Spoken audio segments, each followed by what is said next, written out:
நண்பர்களே, இன்றைக்கி நோம்பு கஞ்சி செய்கிறதுக்கு தேவையான பொருட்கள் எடுத்து வச்சுருக்கோம். சரியா? கடலைப்பருப்பு அரை கப்பு, இந்த ஒரு கப்பில் அரை கப்பு கடலைப்பருப்பு, அதே இந்த கப்பில் ஒரு கப்பு அரிசி, பச்சரிசி, ஒரு டீஸ்பூனு வெந்தயம் எடுத்து வச்சுருக்கேன். வெந்தயம் அதிகமாக போடக்கூடாது, வெந்தயம் அதிகமாக போட்டால் கசக்கும். சரியா?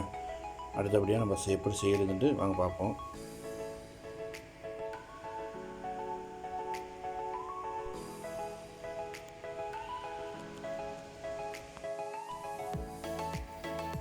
எல்லாத்தையும் அரைஞ்சி வச்சிருச்சு. தக்காளி ஒரு தக்காளி, ஒரு வெங்காயம் 5 பச்சை மிளகா, ஒரு 6 to 8 பல்லு பூண்டு. சரியா? அதுக்கப்புறம் அரைச்சி எடுத்துக்க பால், தேங்காய் பால் அரைச்சிக்க, அரை முடி தேங்காய். இது ஒரு 4 கொத்து முருங்கைக்கீரை போட்டால் நல்லா சூப்பராக இருக்கும். அதனால் முருங்கைக்கீரை எடுத்து வச்சுருக்கேன். சரி, வாங்க எப்படி செய்வோன்னு பார்ப்போம். ஓகேவா? 3 டீஸ்பூன் ஆயில். இதில் ஆயிலும் ஊற்றலாம், நெய்யும் ஊற்றிக்கலாம். எது வேணாலும் சேர்த்துக்கலாம். நான் 3 ஸ்பூன் ஆயில் தான் போட்டிருக்கேன்.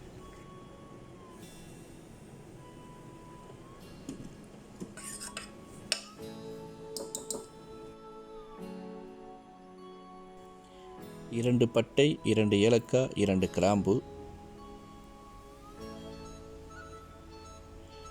பிறகு வெட்டி வைத்த வெங்காயத்தை, ஒரு முழு மீடியம் சைஸ் வெங்காயத்தை வதக்கவும்.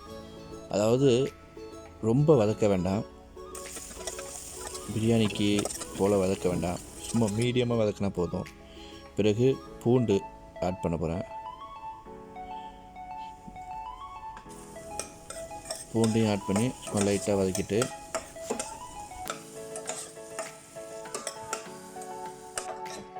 சாதாரணமாக வெந்தால் போதும். பிறகு வெட்டி வச்ச தக்காளி, பச்சை மிளகாய் இதையெல்லாம் அதில் ஆட் பண்ணி ஒரு லேசாக வதக்கிட்டு அப்புறம் இஞ்சி பூண்டு ஆட் பண்ணுவோம்.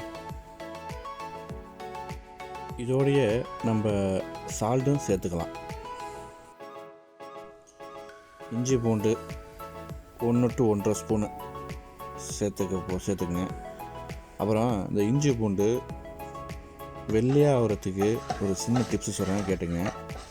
இஞ்சி பூண்டு அரைக்கும் போது சிறிது ஆயில் சேர்த்து அரைச்சிங்கன்னா நல்ல வெள்ளையாக வரும். கலர் ஆகாமல் நல்ல வெள்ளையாக, நல்ல ஒரு குவாலிட்டியான கலராக வரும்.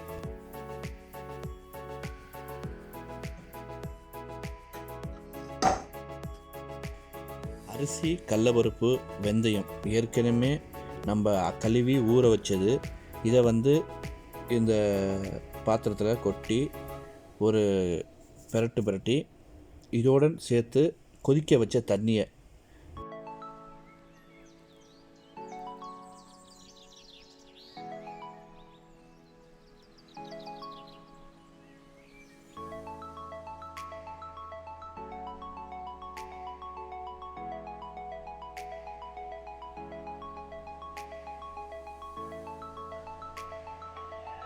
கொதிக்க வச்ச தண்ணி ஊற்ற போகிறேன். நல்லா அது ஃபுல்லாக ஊற்றுங்க, முழுகிற அளவுக்கு. ஒன்றும் பத்தலை.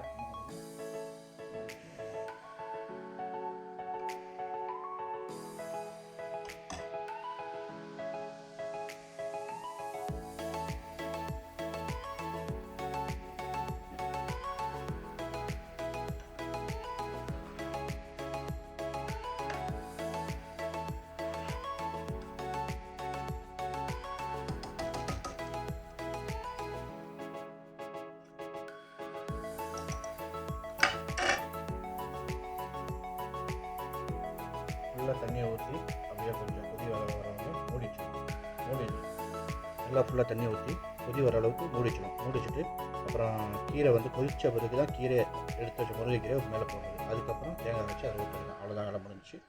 இதை நீங்கள் பொறுமையாக பார்ப்போம்.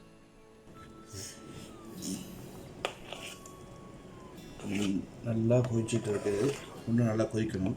இந்த ஐட்டம்ஸில் நம்ம ஆஞ்சி வச்ச கீரையை அப்படி எடுத்து போட்டலாம்.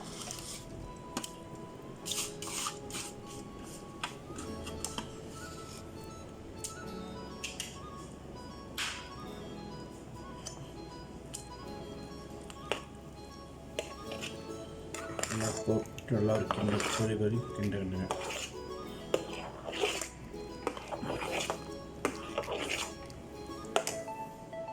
நல்லா கொதித்து வரட்டும்.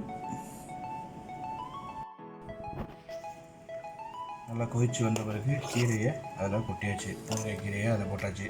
போட்டு நல்லா கிண்டணும். ஒன்று கொதிக்கட்டும். சூடு மாதிரி தான் இருக்குது. இன்னும் கிளறணும், ஒன்று கொதிக்கணும். இதில் ஒன்றுன்னா சட்டி பத்தலை எனக்கு. ஏன்னா அரிசி அதிகமாக இருந்தாலும் சட்டி பத்தலை. அதனால் சட்டி நான் வேறு சட்டி மாற்றிருக்கிறேன். சரியா? அதில் வாங்க, அது கொதிக்கட்டும். கொதிச்ச பிறகு தேங்காய் பால் ஊற்றுறதை உங்களுக்கு காமிக்கிறேன்.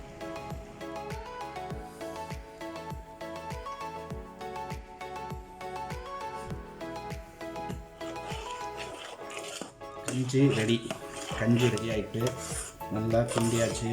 ஏன்னா கீரைலாம் வர நம்ம கட்டிமீட்டு கஞ்சிமே கீரைலாம் நல்லா கீரைலாம் போட்டு நல்லா அழகான டேஸ்ட்டு.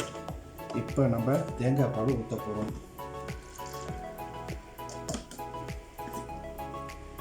இப்போ திக்கான தேங்காய் பால் ஊற்றி அப்படியே இறக்கிற போகிறோம். அவ்வளோதான், கஞ்சி ரெடி. அதாவது நோன்பு கஞ்சி ரெடிங்க. வாங்க வந்து சாப்பிடலாம்.